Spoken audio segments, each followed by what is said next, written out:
Mufti Fauzia kembali hadir menemani Anda di Tribun Travel Update edisi hari Sabtu 2 April 2022.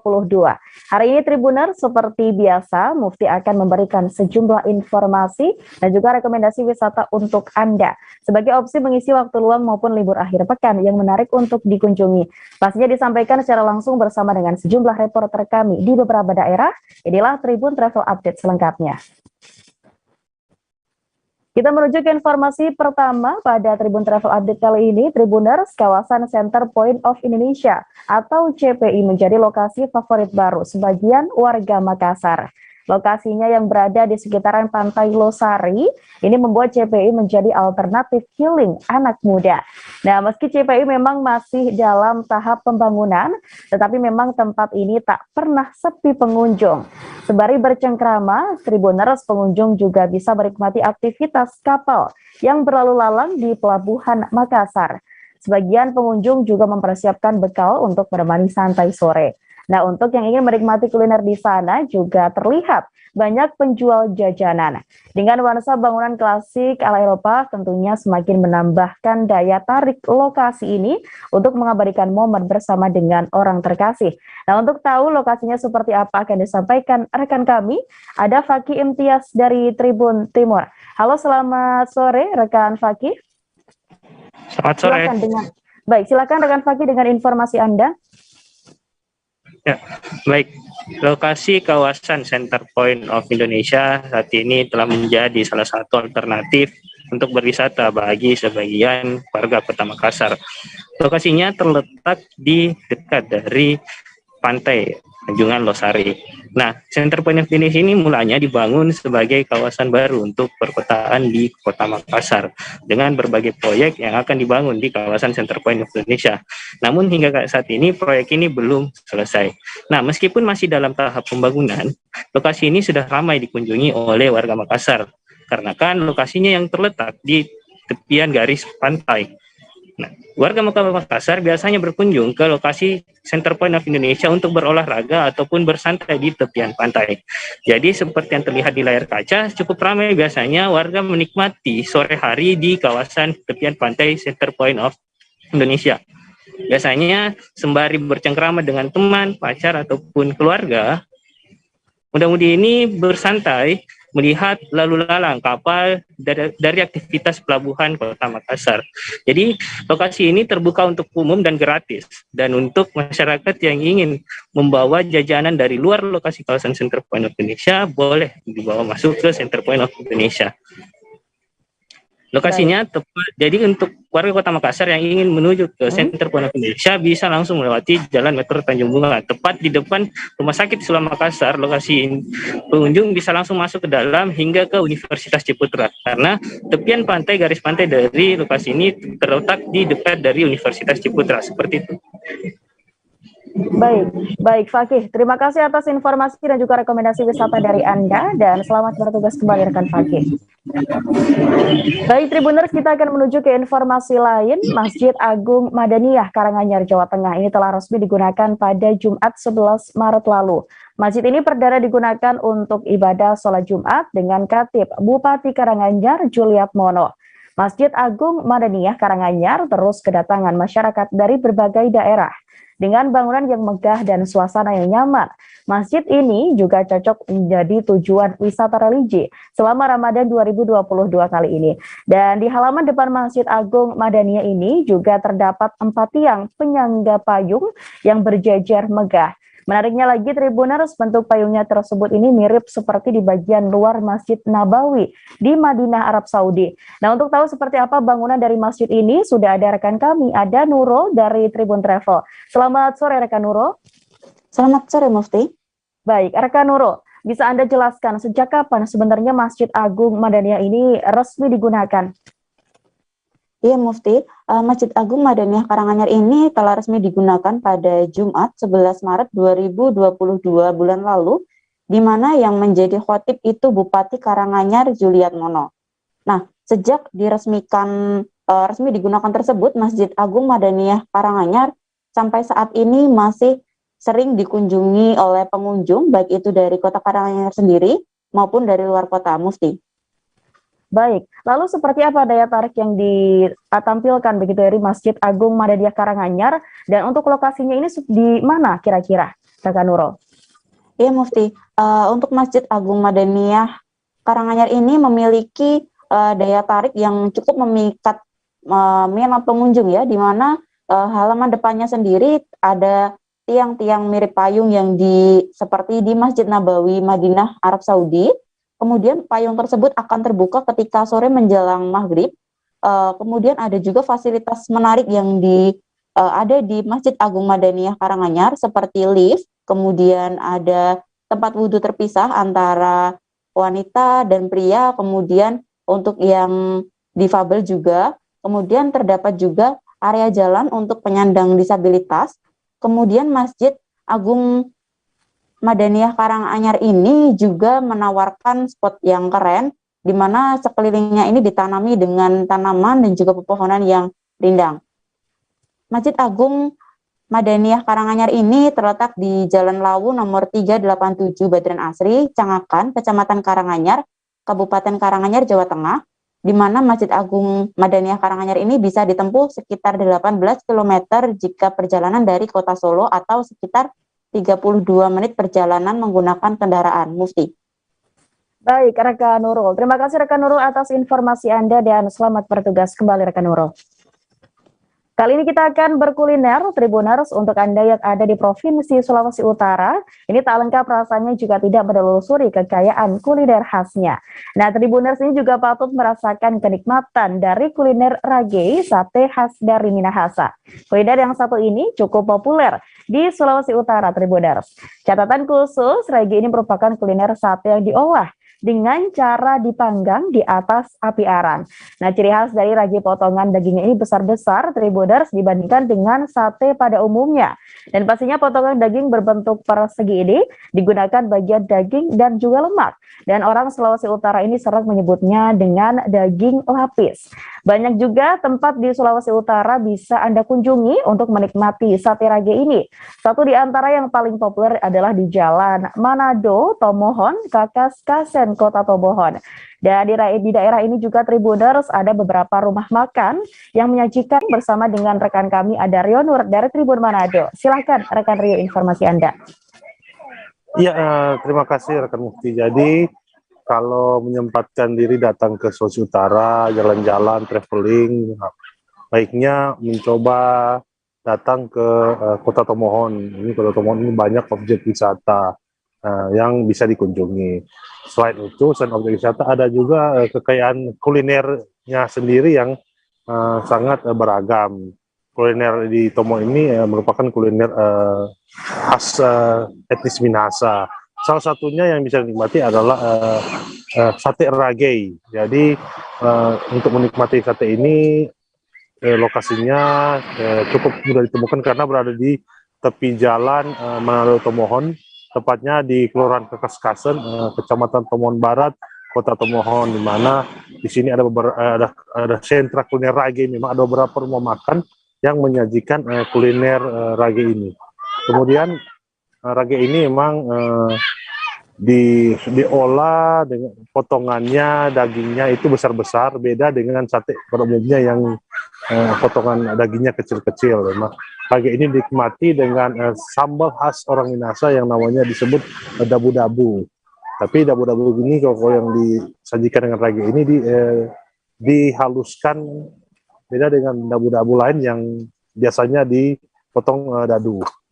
Memang untuk menikmatinya satu porsi ini sekitar Rp25.000. Sudah 2 potong rage, ada nasi, ada sayur kangkung dan kangkung ca dan sup berlebon. Memang komplit untuk menikmati beberapa sajian sekaligus masakan khas Minahasa. Demikian rekan Mufti.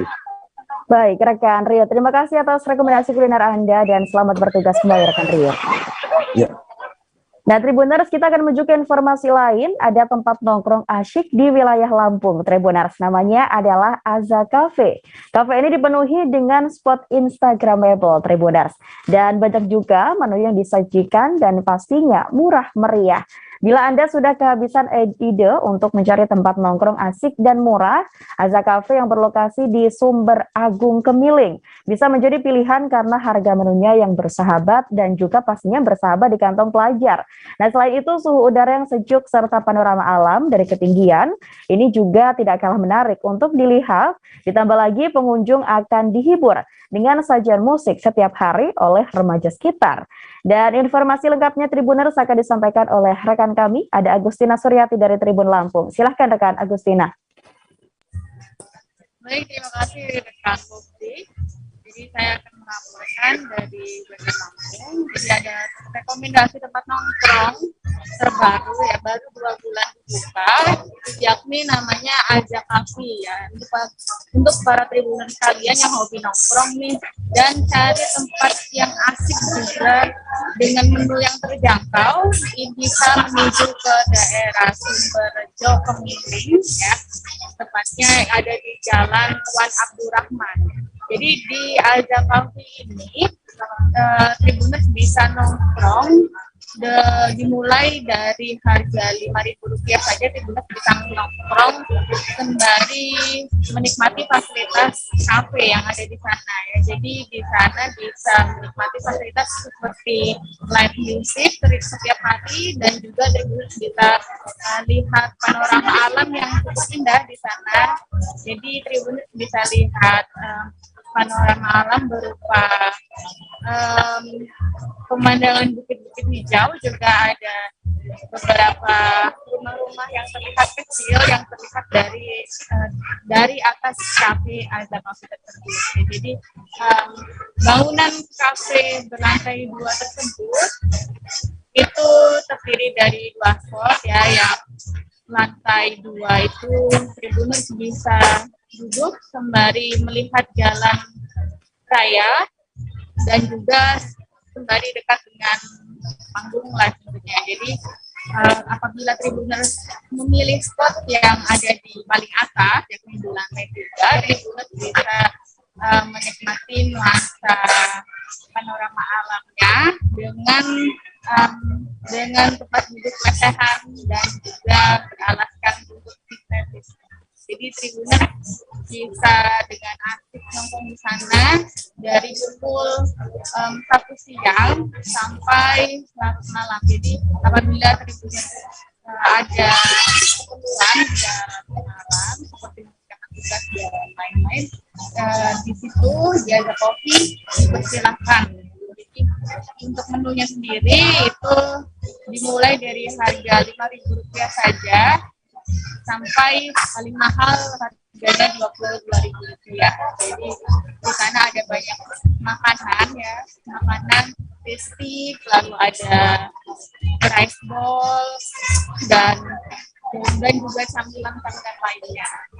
Dan juga tidak lupa juga ada minuman kopi di sana, dan bagi Tribuners yang tidak suka kopi, di sana juga banyak varian minuman berupa minuman jus buah, lalu ada minuman mojito dan lain-lain, dan tentunya harganya cukup terjangkau. Sekian.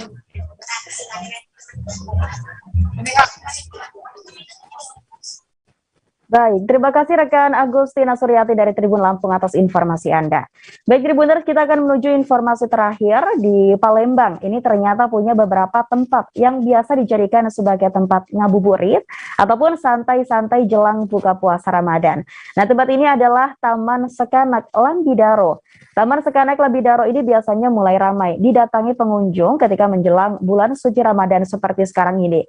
Dan mulai dari anak-anak hingga orang dewasa sekalipun ini senang sekali berkunjung ke sana Tribuners. Pengunjung yang datang bisa menikmati berbagai fasilitas dan juga pemandangan di taman ini. Fasilitas yang disediakan bisa digunakan pengunjung untuk bersantai. Tak hanya itu, pengunjung juga bisa berburu takjil yang ada di sekitar taman. Di sini juga ada berbagai pilihan menu untuk berbuka puasa. Lebih lengkapnya Tribuners akan disampaikan oleh rekan kami. Ada Anissa dari Tribun Sumsel. Silakan Anissa dengan laporan Anda. Baik Mufti, di Palembang tidak hanya ada jembatan Musi 6, Musi 4, dan Danau Sky, tapi belakangan ini ada yang namanya Taman Sekanak Lambidaro. Taman ini terletak di Jalan Radial. Destinasi Taman Lambidaro biasanya mulai ramai didatangi pengunjung menjelang bulan suci Ramadan. Nah, tidak hanya para pemuda, orang tua, namun anak-anak juga senang bermain di taman ini. Pengunjung yang datang biasanya bisa menikmati berbagai fasilitas, yaitu salah satunya jogging track, ada gazebo, ada permainan anak-anak, ada ayunan, dan banyak sekali yang lainnya juga ya. Nah, kemudian di sekitar taman ini menjelang bulan puasa juga akan banyak warga yang membuka stand-stand dan kedai berjualan. Jadi para warga bisa untuk berburu takjil di sini ya. Jadi bagi para Tribuners yang mau dan tertarik untuk datang ke taman ini, bisa langsung saja datang ke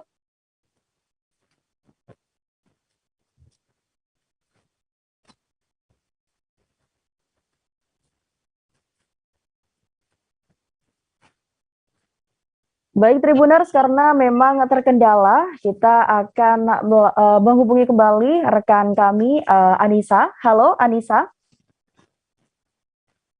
Ya, Halo, halo. rekan Anissa. Baik, Ya, silakan halo. lanjutkan laporan Anda Anissa. Iya, baik. Jadi bagi para Tribuners yang mau dan datang ke Taman Lambidaro, silakan saja datang langsung ke Taman Lambidaro yang terletak di Jalan Radial. Nah, bagi para pemirsa bisa berburu banyak takjil di sini, ada jagung, ada sate, ada bakso, dan banyak yang lainnya. Jadi itu saja, Yan Mufti. Baik, rekan Anissa dari Tribun Sumsel, terima kasih atas laporan dan juga informasi Anda. Selamat bertugas kembali. Baik Tribuners, informasi tersebut sekaligus mengakhiri perjumpaan kita pada Tribun Travel Update kali ini. Nantikan informasi lainnya hanya di Tribun News. Dan pastinya jangan lupa untuk terus menerapkan protokol kesehatan dimanapun Anda berada. Saya Mufti Fauzia, mewakili kru yang bertugas, pamit undur diri. Terima kasih dan sampai jumpa. Jangan lupa like, subscribe, dan share ya!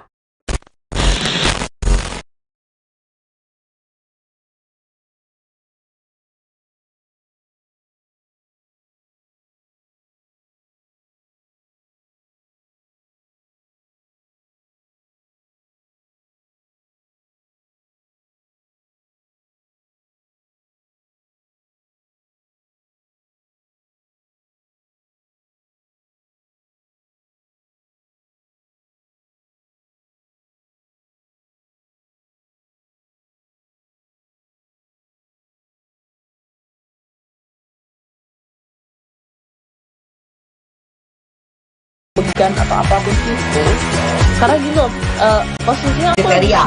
Jadi kita mengenal disebut dengan stroke yang tidak berdarah dengan stroke yang berdarah.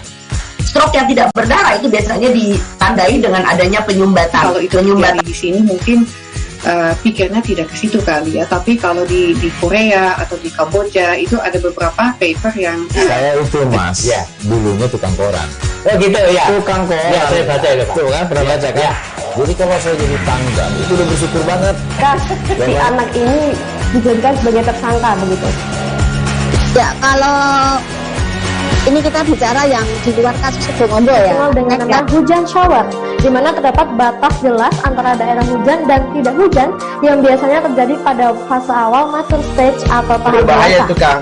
Jadi mulai artinya terjadinya perlembekan. Nah itu untuk penetrasi akan sulit begitu ya. Dok saya ini menurut saya memang tidak mudah, bukan urusan tanah diambil.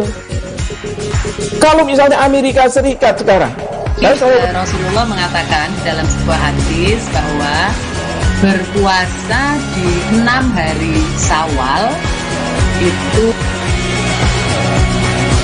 Oke, apa kabar Bang Arif di sini untuk strateginya?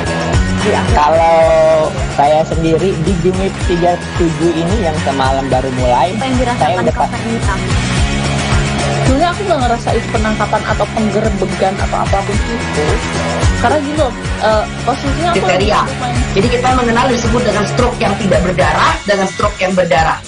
Stroke yang tidak berdarah itu biasanya ditandai dengan adanya penyumbatan. Kalau itu terjadi di sini mungkin pikirnya tidak ke situ kali ya, tapi kalau di Korea atau di Kamboja itu ada beberapa paper yang saya itu mas, ya dulunya tukang koran. Oh gitu ya, tukang koran. Ya saya baca itu pak. Tuh kan pernah baca kan? Ya. Jadi kalau saya jadi tanggal itu udah bersyukur banget. Si anak ini dijadikan sebagai tersangka begitu. Ya kalau Ini kita bicara yang di luar kasus Sebongombo ya. Dengan nama hujan shower, di mana terdapat batas jelas antara daerah hujan dan tidak hujan yang biasanya terjadi pada fase awal mature stage atau tahap Berbahaya dewasa. itu Kang. Jadi mulai artinya terjadinya perlempekan. Nah itu untuk penetrasi akan sulit gitu ya. Dok, saya ini menurut saya memang tidak mudah, bukan urusan tanah diambil. Kalau misalnya Amerika Serikat sekarang, Rasulullah mengatakan dalam sebuah hadis bahwa berpuasa di 6 hari Syawal itu. Oke, apa kabar Bang Arif di sini untuk strateginya? Kalau saya sendiri di Jumip 37 ini yang semalam baru mulai, Apa yang saya dirasakan udah kawasan ini, Kang? Sebenarnya aku nggak ngerasain penangkapan atau penggerbegan atau apapun itu, karena gini loh, posisinya aku Kriteria. Jadi kita mengenal disebut dengan stroke yang tidak berdarah dengan stroke yang berdarah.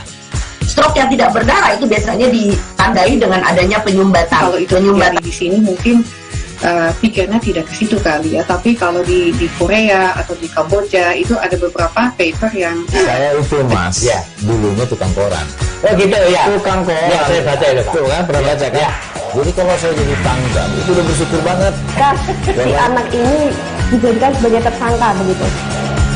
Ya, kalau ini kita bicara yang di luar kasus Sebongombo ya. Dengan nama hujan shower, di mana terdapat batas jelas antara daerah hujan dan tidak hujan yang biasanya terjadi pada fase awal mature stage atau tahap Berbahaya dewasa. itu Kang.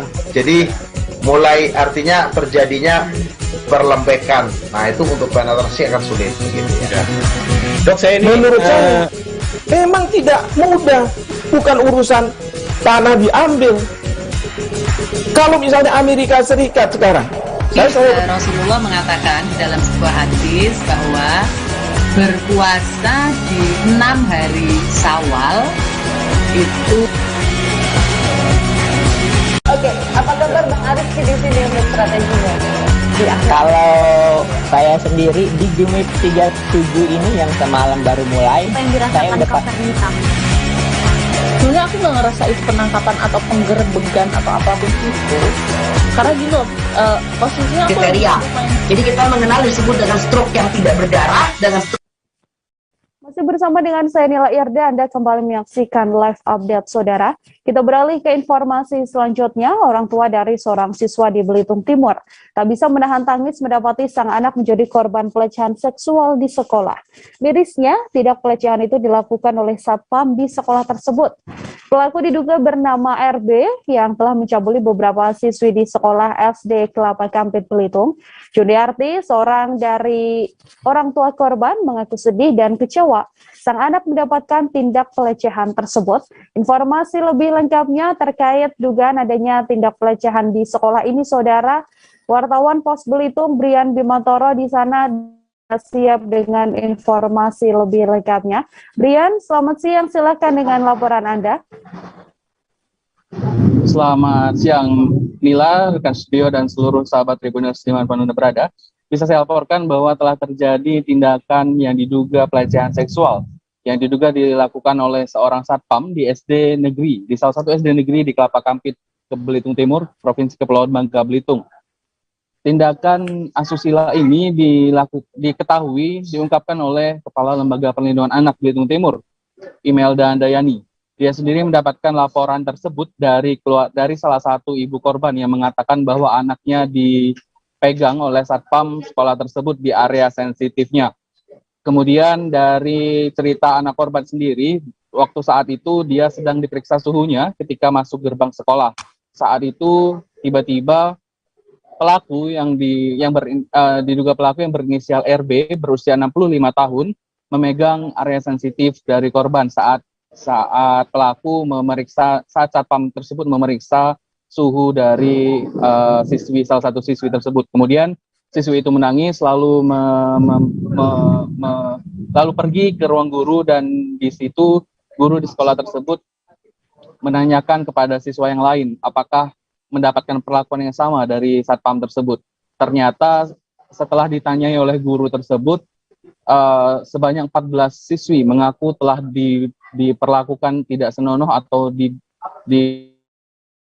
seksual oleh satpam tersebut. Kemudian Mila dan Tribuners, untuk satpam tersebut saat ini sendiri sudah diberhentikan oleh pihak sekolah dan sudah menerima diberhentikan oleh pihak sekolah. Pihak sekolah sendiri, kepala sekolah SD tersebut bernama Jemai mengatakan bahwa kejadian tersebut terjadi sekitar tanggal 11 Februari 2022 yang lalu. Kemudian pihak sekolah mempertemukan orang tua korban dengan pelaku, dan di sana pelaku mengatakan bahwa motifnya adalah untuk bercanda saja, Mei dan Tribuners. Nah, kemarin dan dari pertemuan itu akhirnya sekolah memberhentikan satpam tersebut. Namun ternyata tidak sampai di situ. Kemarin hari Jumat 1 April 2022 dilakukan kembali pertemuan antara orang tua korban dan juga pihak sekolah yang dihadiri juga oleh Kepala Dinas Pendidikan Belitung Timur Sarjano, Camat Kelapa Kampit Syahril, Babin Kamtibmas, dan pihak-pihak terkait lainnya. Di dalam pertemuan itu para orang tua diminta untuk menandatangani surat perdamaian yang menyatakan bahwa telah memaafkan diduga pelaku yaitu RB berusia 65 tahun yang merupakan mantan satpam sekolah tersebut. Namun ada satu ibu korbannya tidak terima dan tidak mau menandatangani surat perdamaian tersebut. Dia bernama Jeng. Dia mengaku masih marah dan tidak terima anaknya dilecehkan secara seksual oleh RB. Karena itu dia tidak ingin menandatangani surat perdamaian tersebut.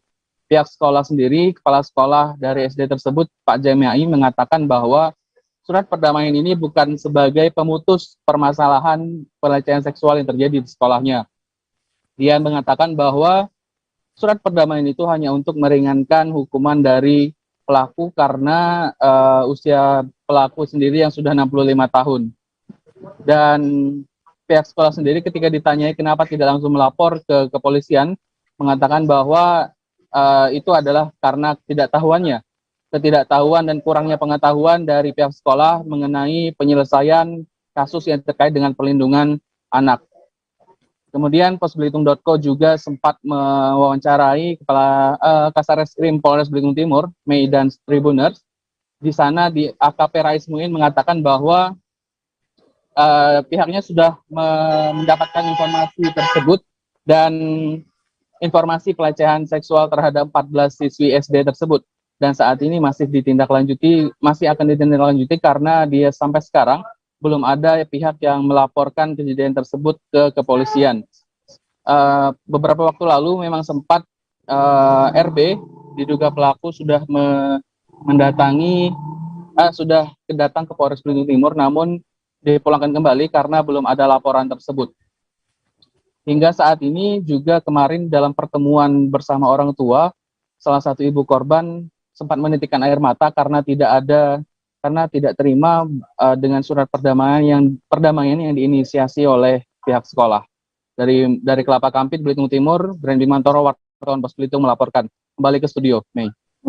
Terima kasih Brian Primantoro, wartawan Pos Belitung melaporkan terkait dugaan tindak pelecehan seksual saudara yang melibatkan seorang satpam di sekolah. Informasi lebih lengkapnya juga telah terhimpun wawancara dengan Kepala Dinas Pendidikan Belitung Timur Sarjano dan juga Camat Kelapa Kampit Syahril. Berikut liputan lengkapnya untuk Anda. Nah, semenjak awal-awal kejadian, cuma kelihatannya bukan tidak mau melaporkan, tapi silakan kita membahas kita jauh kampung kan musyawarah itu kan lebih bagus.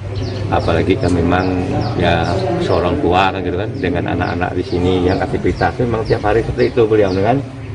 Nah cuma mungkin baru terbongkarnya ya segala sesuatu itu kan pasti ada akhir dari perbuatan yang pada prinsipnya di awal mungkin dianggap biasa kan gitu ya. Nah, tapi kan ya kadang-kadang nggak tahu anak nangis atau melapor orang tua, sehingga orang tua kan harus mengambil satu tindakan untuk memproses permasalahan. Mungkin lebih intinya ke depan kasus-kasus seperti ini jangan terjadi gitu. Iya, makanya tadi sedih dalam aku kapasitas sebagai pimpinan kecamatan bahwa Kampit ini kan termasuk angka kekerasan terhadap anak ataupun pelanggaran hukum ya oleh anak itu kan termasuk lumayan tinggi, baik sebagai subjek ataupun objeknya kan gitu intinya. Ya kalau ini kan objek ya, tapi karena jumlah muridnya kan sudah terlalu banyak gitu. Kalau lihat hanya satu kelas murid di sini hanya berapa kan gitu kan, sehingga sudah ada 14 orang sebagai korban, ini kan luar biasa. Ya, jadi kita sebenarnya ingin mengetahui kronologis yang sebenarnya gitu, apa kejadian yang sebenarnya, ya nggak? Apa ininya gitu. Tadi udah kita dengarkan sendiri ya, kejadiannya itu waktu itu lebih kurang 1,5 bulan yang lalu ya, atau 11 itu kan.